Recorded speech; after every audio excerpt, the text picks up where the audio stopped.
प्रधानमंत्री नरेंद्र मोदी ने आज बिहार की ससाराम के काराकाट से पाकिस्तान को एक नया मैसेज दिया है। प्रधानमंत्री मोदी ने कहा कि ऑपरेशन सिंदूर हमारे तरकश का सिर्फ एक तीर है, जिन्होंने हमारी माताओं बहनों का सिंदूर उजाड़ा। उन आतंकियों के ठिकानों को हमने खंडहर बना दिया। पाकिस्तान ने भारत की बेटियों के सिंदूर की ताकत देखी। हमारी सेना ने पाकिस्तान की सेना को एक झटके में घुटनों पर ला दिया। कुछ ही मिनटों में भारत की स्ट्राइक ने पाकिस्तान के सैन्य ठिकाने और एयरबेस तबाह कर दिए। मोदी ने पाकिस्तान को फिर चेतावनी देते हुए कहा कि अगर आतंकवाद ने फिर फन उठाया तो उसे फिर इसी तरह कुचला जाएगा। जघन्य आतंकी हमले के बाद एक दिन के बाद मैं बिहार आया था और मैंने बिहार की धरती से देश को वादा किया था, वचन दिया था, बिहार की धरती पर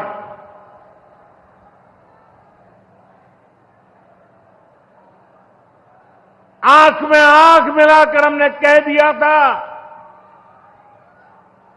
आतंक के आकाओं के ठिकानों को मिट्टी में मिला दिया जाएगा। ऑपरेशन सिंदूर में भारत की जो ताकत दुश्मन ने देखी है,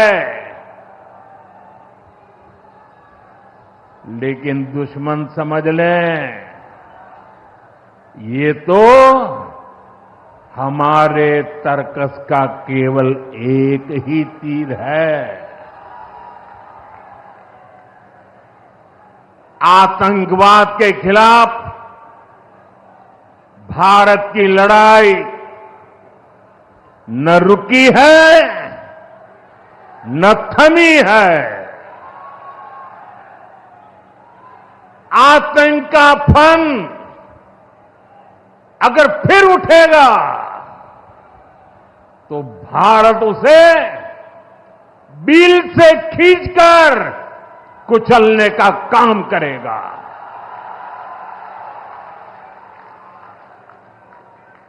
साथियों, हमारी लड़ाई देश के हर दुश्मन से है,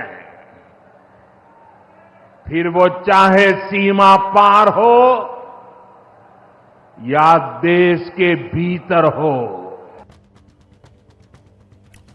दो बहुत इंपॉर्टेंट बातें जो प्रधानमंत्री ने कही कमोडोर बहल। पहला कि सिर्फ एक तीर इस्तेमाल किया तरकश का, जरा इसको समझाइए। एक तीर का उनका मेजर मतलब था कि हम, वैसे तो मैं कहूंगा कि तीनों हमारे आर्म्ड फोर्सेस की जो विंग्स हैं तीनों एकदम रेडी और एक कंसर्टेड वे से उन्होंने अटैक किया है।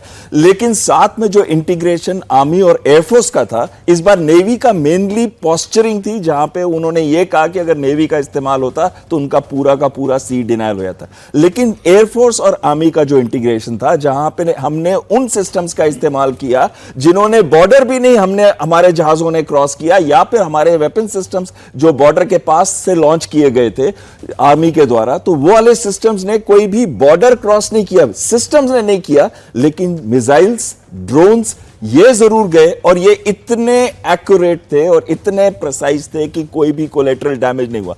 अगर आप सोचिए कि अगर पूरी तरह से आर्मी का इस्तेमाल होता, अगर आप सोचिए पूरी तरह से नेवी का इस्तेमाल होता, अभी तो हमने पार्शल इस्तेमाल किया है हवाई शक्ति का, चाहे वो ड्रोन्स की हो, चाहे वो आर्मी के हो, एयरफोर्स के हो, अभी एक ही चीज का हमने इस्तेमाल किया है। अगर हम इस्तेमाल करते तीनों सर्विसेज का, तो ये मेरा मैसेज उनके फील्ड मार्शल, जो फील्ड मार्शल है, उनके लिए है कि आतंकवाद का रास्ता छोड़ दो। हमारे प्रधानमंत्री आपको बहुत क्लियरली बता रहे हैं, कोई भी मिसजमनर करेंगे तो सोचिए आपका क्या हर्ष होगा। क्या, हाँ सर, क्या और डायमेंशंस हो सकते थे जो इस्तेमाल नहीं हुए? देखिए, जो मेरे असेसमेंट के मुताबिक हमने ग्राउंड फोर्सेस का तो इस्तेमाल किया ही नहीं। बिल्कुल ठीक।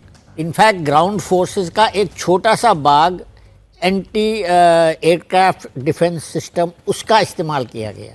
और ग्राउंड फोर्सेस का तो बिल्कुल इस्तेमाल, हमारे स्ट्राइक फॉर्मेशंस हैं, होल्डिंग फॉर्मेशंस हैं, काफ़ी सारे huge artillery guns, self propelled armoured corps, armoured regiments, armour divisions, mechanised division का तो इस्तेमाल हुआ ही नहीं ना।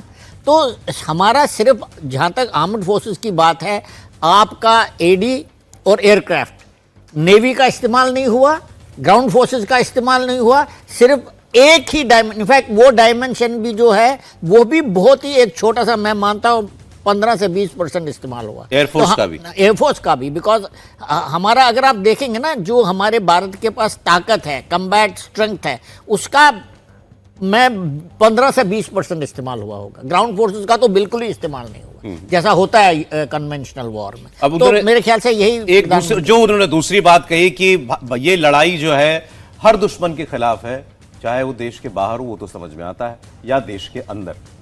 जनू साहब, बिल्कुल, देखिए ऐसा है कि ये वक्त है भारत को जागने का, ये वक्त है हमारी अवाम को जागने का, ये वक्त है उस हर भारतीय को जो अपने देश के ऊपर गर्व करता है, उन दुश्मनों का निपटारा करने का जो लगातार देश की जड़ें काटने के अंदर लगे हुए हैं, चाहे वो अंदर हो चाहे बाहर हो। ये वक्त है हमको एकजुट होके उन सारी शक्तियों को उनका जमीन दोष करना जो लगातार भारत के खिलाफ दुर्प्रचार, गलत इन्फॉर्मेशन, दुश्मन के साथ साठमेंट, टूल किट का हिस्सा बनना, ये सारा का सारा जो प्रचलन है ये बंद होना पड़ेगा। और तभी जाके हमारा देश जो है एक शक्ति बन पाएगा पूरी दुनिया में। ये वो तो ऑलरेडी बन रहा है, लेकिन हमको इनको भी कंट्रोल करना पड़ेगा और इनको अंकुश लगाना पड़ेगा। और इसके अंदर जितनी हमारी एजेंसीज हैं, जितने हमारे पॉलिटिकल पार्टी हैं जी, इनको ध्यान देना पड़ेगा कि आप योगदान देना चाहते हैं कि इसके बरखिलाफ जाना चाहते हैं। अरे ये कर्नल साहब कह रहे थे, आपने इस खबर की बात नहीं की जो आप चाह रहे थे, मैं वो खबर दिखा रहा हूं। पाकिस्तान के प्रधानमंत्री शहबाज शरीफ और फील्ड मार्शल आसिम मुनीर पर ब्रह्मोस का खौफ कितना है, ये देखिए। शहबाज शरीफ ईरान के दौरे पर हैं आसिम मुनीर के साथ। ईरान में शहबाज शरीफ ने कहा कि पाकिस्तान ने भारत पर अटैक करने का प्लान बनाया था, हम सुबह सुबह तड़के फजर की नमाज के बाद करने वाले थे, लेकिन उससे पहले ही मुझे फोन आ गया आसिम मुनीर का, और आसिम मुनीर ने कहा कि प्रधानमंत्री जी, उनके जैसे भी कहते हो, भारत ने तो हमारे ऊपर हमला कर दिया, हमारे एयर बेसिस के ऊपर। तो खुद बता रहे हैं शहबाज शरीफ कि इससे पहले कि हम हमला करते, भारत ने हमारे एयर बेसिस तबाह कर दिए ब्रह्मोस से। मैं बिल्कुल हैरान हूं कि एक प्रधानमंत्री, वो भी बाहर के देश में, बोलता है कि भाई मेरे को प्रीएम्प्ट किया गया, नहीं तो मैं हमला करने वाला था। मुझे लगता है अल्लाह ताला ने इनकी फजर की नमाज सुनी नहीं, इन्होंने गलत नमाज पढ़ी होगी, तभी तो ऐसा बोल रहे हैं ये। तो दूसरी बात, हमेशा ये जो फील्ड मार्शल का नाम लेंगे ना, जरूर सैयद लगाएंगे, क्योंकि आपको पता है सैयद तो डायरेक्ट डिसेंडेंट है प्रॉफिट साहब के। तो मैं, ये सब पॉलिटिक्स है और अपनी ही, मतलब अपने आप को एक्सपोज कर रहे हैं, वो भी किसी एक विरोधी मुल्क में। सर एक्सपोज नहीं, मैं इसको दूसरे तरीके से देखता हूं कि ये बात शहबाज शरीफ मतलब कब तक छुपाए भाई, हम पिट के कब तक वो ना इस बात को एक्सेप्ट करते, तो मुंह से निकल गया एक जगह। सौरभ, एक मैं थोड़ा बहुत पेट के अंदर पच नहीं पा रहा हूँ कि ये आदमी एक तो अपने बजर बट्टू को साथ में लेके जाता है। कौन सा बजर बट्टू? आसिम मुनीर, सैयद आसिम मुनीर, सैयद आसिम, ठीक है, फील्ड बजर बट्टू, कि ये मेरे साथ था, बड़ा मेरा शिप्पा सलार। दूसरा भाई, ये तो सुबह स्विमिंग कर रहा था जब आसिम मुनीर ने इसको रिंग किया कि हमारे पर बम फट गया है। वो तो नमाज पढ़ने का तो टाइम नहीं मिला तेरे को, और तूने पढ़ी भी नहीं, तो स्विमिंग कर रहा था। तो इतना बेशरम आदमी है ये, से ये नहीं पता बोलना क्या है। एक देश का प्रधानमंत्री है और बाहर के मुल्क में जाके बोल रहा है कि हम तो तैयारी कर रहे थे। ठीक ही बोल रहा है, तो झूठ थोड़ी बोल रहा है। बिल्कुल, और तो ठीक ही रहा है कि भाई मौका ही नहीं दिया कि हम कुछ करते हैं, उन्होंने पहली एयरबेस बर्बाद कर दी। देखिए, दो चीजें तो बिल्कुल ही डिफरेंट जो बोली जा रही हैं। सबसे पहले चीज है कि जो हमला पाकिस्तान ने रिटेलिएशन में किया था वो 8/9 को किया था, और उसके एवज में हमने मारा था। हाँ, और वो किया था उन्होंने ड्रोन्स के साथ और मिसाइल्स के साथ, और उन्होंने हमारे मिलिट्री और गुरुद्वारे और टेंपल्स और स्कूल्स पे हमला किया था। तो मैं ये कहना चाहता हूं कि पहले तो वही गलत है, रिस्पॉन्ड उन्होंने किया पर उन्होंने गलत टारगेट्स पे किया और उस पे कोई भी नुकसान नहीं कर पाए। जब भारत ने हायर लेवल, जब वो स्केल ऑफ कॉन्फ्लिक्ट बढ़ गया, जब हमने अटैक किया तो हमने उनके तबाह बर्बाद कर दिया, रेडार्स, एयरफील्ड्स, यहां तक कि उनको लग रहा था कि उनके न्यूक्लियर सिस्टम भी चले जाएंगे। और अमेरिका ने भी जहाज भेज दिए कि ये देखने के लिए कि क्या गए, जबकि हमने उन पे अटैक नहीं किया। नहीं, दूसरा चलो आपने जी, देखा नहीं। मैं- सर ओके। ब्रह्मोस कैसे बोला था शहबाज ब्रह्मोस। भाई आओ, ब्रह्मोस मारी इन्हें। मतलब उनके लिए वो ये बताना चाह रहे थे कि भाई हम कुछ कर लेते, लेकिन लेकिन इन्होंने ब्रह्मोस तो इतना- ब्रह्मोस चला दी। नहीं, मैं इसे ये बोलना चाहता था कि आपका देश वॉर में है, लड़ाई लड़ रहा है और आप स्विमिंग कर रहे हो। मैं किस देश में ऐसा होगा, मैं समझ में नहीं। उसको तो ऑप्शरू में होना चाहिए। क्या सौरभ, हो रहा है आप इस उनकी देश में? शक्ल नहीं दिखाई होगी इनको आसिफ मुनीर ने। सौरभ, ऐसा है कि इन्होंने जो एक मिसाइल हमने सिरसा के ऊपर गिराई, जी।